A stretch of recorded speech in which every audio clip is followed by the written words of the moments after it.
자, 이번 시간에는요, 의료법 제58조의 8 자료의 제공 요청에 대해서 할 거예요. 자, 좋아요, 구독 버튼 눌러주세요.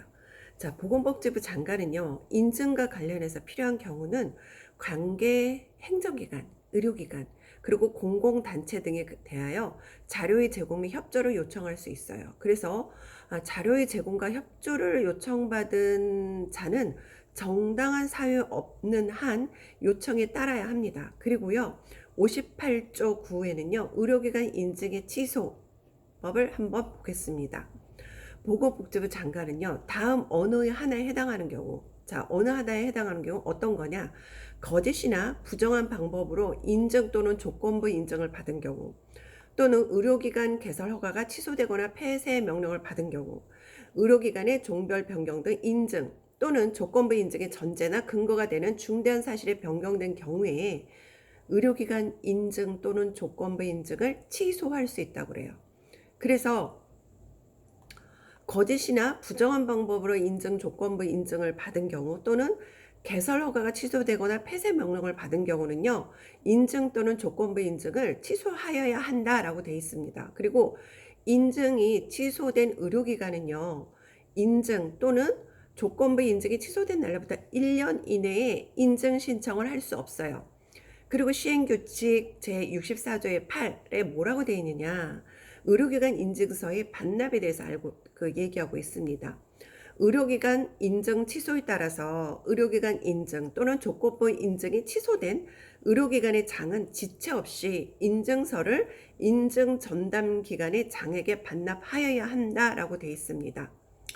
의료법 제59조 지도와 명령이 있습니다. 그래서 보건복지부 장관 또는 시도지사는 보건의료 정책을 위하여 필요하거나 국민 보건에 중대한 위해가 발생하거나 발생할 우려가 있으면 의료기관 또는 의료인에 대해서 필요한 지도와 명령을 할 수 있습니다. 그리고 보건복지부 장관, 시도지사 또는 시장군수구청장은요, 의료인이 정당한 사유 없이 진료를 중단하거나 의료기관 개설자가 집단으로 휴업 또는 폐업하여서 환자 진료에 막대한 지장을 초래할 우려가 있다고 인정할 만한 상당한 이유가 있는 때에는 그 의료인 또는 의료기관의 개설자에게 업무 개시 명령을 할 수 있습니다. 그리고 의료인과 의료인 개설자는요, 정당한 사유 없이 명령을 거부할 수 없습니다.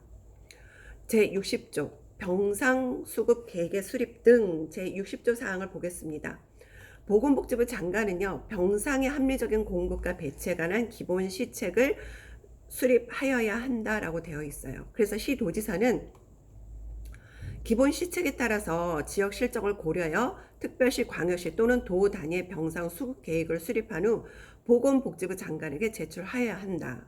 그리고 보건복지부 장관은요, 제출된 병상 수급 계획이 기본 시책에 맞지 않는 등 보건복지부령으로 정하는 사유가 있으면 시도지사에게 보건복지부령으로 정하는 바에 따라서 그 조정을 권고할 수 있습니다. 제60조의 2 의료인 수급 계획 등에 대해서 보겠습니다. 보건복지부 장관은요, 우수한 의료인의 확보와 적절한 공급을 위한 기본 시책을 수립해야 한다라고 되어 있고요. 기본 시책은 보건의료기본법 제15조에 따른 보건의료 발전 계획과 연계하여 수립한다라고 되어 있습니다. 제60조의 3 간호인력 취업교육센터 설치 및 운영에 대해서 나와 있는데요. 보건복지부 장관은 간호간병통합서비스 제공, 확대 및 간호인력의 원활한 수급을 위해서 다음의 업무를 수행하는 어떤 업무냐? 지역별, 의료기관별 간호인력 확보에 관한 현황을 조사하고 간호학을 전공 대학이나 전문대학 졸업 예정자와 신규 간호 인력에 대한 취업 교육을 지원하거나 간호 인력의 지속적인 근무를 위한 경력 개발을 지원하고 유휴 및 이직 간호 인력의 취업 교육을 지원하고 그 밖에 간호 인력의 취업 교육 지원을 위하여 보건복지부를 영어로 정하는 그런 사항을 수행하는 간호 인력 취업 교육센터를 지역별로 설치 운영할 수 있다고 그래요. 그래서 보건복지부 장관은 간호인력 취업교육센터를 효율적으로 운영하기 위해서 그 운영에 관한 업무를 대통령령으로 정하는 절차 방식에 따라서 관계 전문기관 또는 단체에 위탁할 수 있다고 합니다.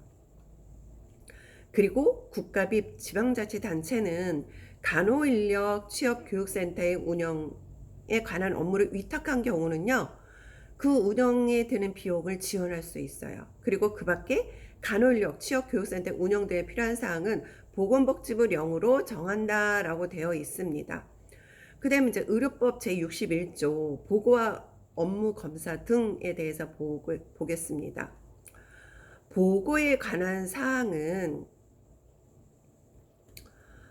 보건복지부 령으로 하는데요. 보건복지부 장관, 시도지사 또는 시장, 군수, 구청장은 의료법인, 의료기관, 의료인에 대해서 필요한 사항을 보고하도록 명할 수 있고, 또 관계공무원을 시켜서 그 업무 상황, 시설 또는 진료기록부, 조산기록부, 간호기록 등 관계 서류를 검사하게 하거나 또는 관계인으로부터 진술을 성취하여 사실을 확인받게 할 수 있습니다. 그래서 이 경우 의료법인, 의료기관 또는 의료인은 이를 거부하지 못한다고 되어 있어요. 그리고 업무 검사 시 관계 공무원은 그 권한을 증명하는 증표 및 조사기간, 조사 범위, 조사 담당자, 관계 법령 등이 기재된 조사 명령서를 지니고 이를 관계인에게 내보여야 한다라고 되어 있고요.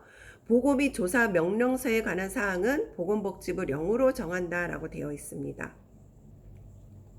그 다음에 이제 의료기관 회계 기준에 대해서 제62조에 나와 있는데, 의료기관 개설자는요, 의료기관 회계 투명성을 확보하도록 노력해야 한다라고 되어 있고, 보건복지부 령이 정하는 일정 규모 이상의 종합병원 개설자는 회계를 투명하게 하기 위해서 의료기관 회계 기준을 지켜야 한다라고 되어 있어요. 그리고 의료기관 회계 기준은 보건복지부 령으로 정한다라고 되어 있습니다. 그래서 의료법 제62조 의료기관 회계 기준까지 알아보았습니다.